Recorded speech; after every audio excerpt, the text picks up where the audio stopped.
मित्रों, इस वीडियो में बताए गए सभी तांत्रिक साधनाएं एवं क्रियाएं सिर्फ जानकारी के उद्देश्य से दी जा रही हैं। अगर आप एक सामान्य व्यक्ति हैं तो आप भूलकर भी इन सभी साधनाओं के चक्कर में न पड़े। माता भगवती की पूजा करें और सामान्य जीवन यापन करें। मित्रों, मैं जिन साधनाओं का उल्लेख करने जा रहा हूं, यह किसी भी गृहस्थ को नहीं करनी चाहिए।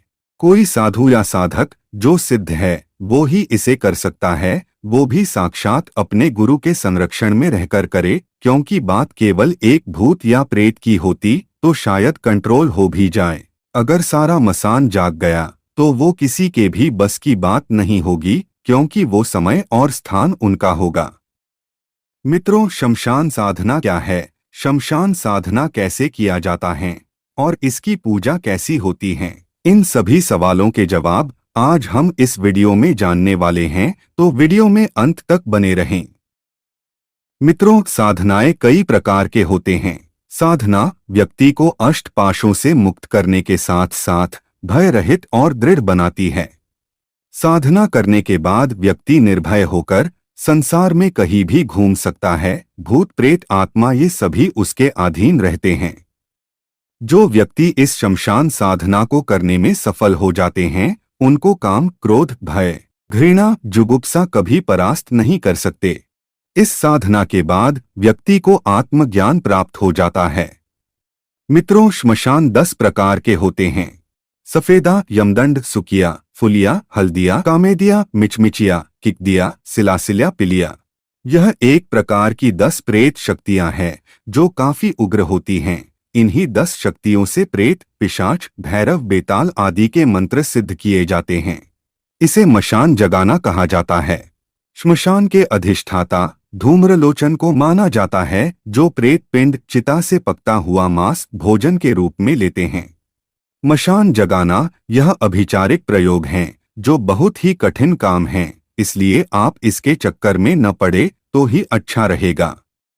मित्रों, शमशान साधना को अष्टमी, चतुर्दशी, अमावस्या, पूर्णिमा, शनिवार और मंगलवार से करनी चाहिए। यदि पूर्णिमा, अमावस्या के दिन मंगलवार या शनिवार हो तो सबसे उत्तम माना जाता है। यदि कोई अघोरी इस साधना को करता है तो उसे मुहूर्त से कोई लेना दे नहीं होता है, परंतु सामान्य साधकों के लिए मुहूर्त में ही करना चाहिए।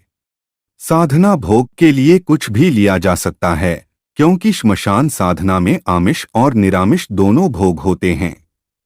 कहा जाता है कि श्मशान साधना करने के लिए श्मशान में जाते वक्त सभी प्रकार की आसुरी शक्तियों और गुरु गणेश, बटुक, योगिनी आदि से आज्ञा ले और प्रणाम करना चाहिए। जब साधक शमशान में आसन ले लेता है तो आसन लेने के बाद पूर्व की ओर शमशान अधिपति को, दक्षिण में भैरव, पश्चिम में काल भैरव और उत्तर में महाकाल को रखकर ही साधना प्रारंभ करना चाहिए। और यदि साधक चिता के समक्ष साधना करता है तो साधक को काली, महाकाली और कालरात्रि के ध्यान रखकर ही मंत्र जाप करना चाहिए तथा भोग लगाना चाहिए। मित्रों, मसान जगाने के लिए साधकों को किसी ऐसे शव को लाना होता है जो नवजवान हो तथा जलाया न गया हो तो उसे ज्यादा उत्तम माना जाता है।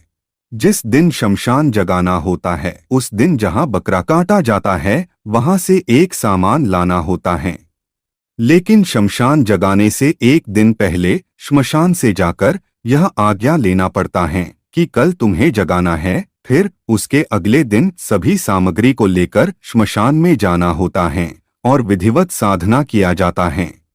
साधक को मसान जागर मंत्र को श्मशान में 10,000 बार सिद्ध करना होता है और अमावस की रात में मुर्दे की खोपड़ी पर यंत्र लिखकर सिद्ध करना होता है। साधना के समय जब मुर्दे की खोपड़ी से आवाज आने लगती है तो ऐसा समझा जाता है कि मंत्र सिद्ध हो चुका है। मित्रों, और जानकारी के लिए आपको बता दूं कि औघड़ तांत्रिक को आपने तो जरूर देखा होगा। अगर देखे होंगे तो आपको यह भी मालूम ही होगा कि उन लोगों के पास एक लगभग आधे हाथ की साइज का एक हड्डी रहता है। इस हड्डी को मसान बोला जाता है। तांत्रिक लोग इस मसान से बातें करते हैं। ये 100% सत्य बातें हैं। जब तांत्रिक लोग इस मसान को अपने कान के पास ले जाते हैं तो उसमें से एक सूक्ष्म ध्वनि निकलती है।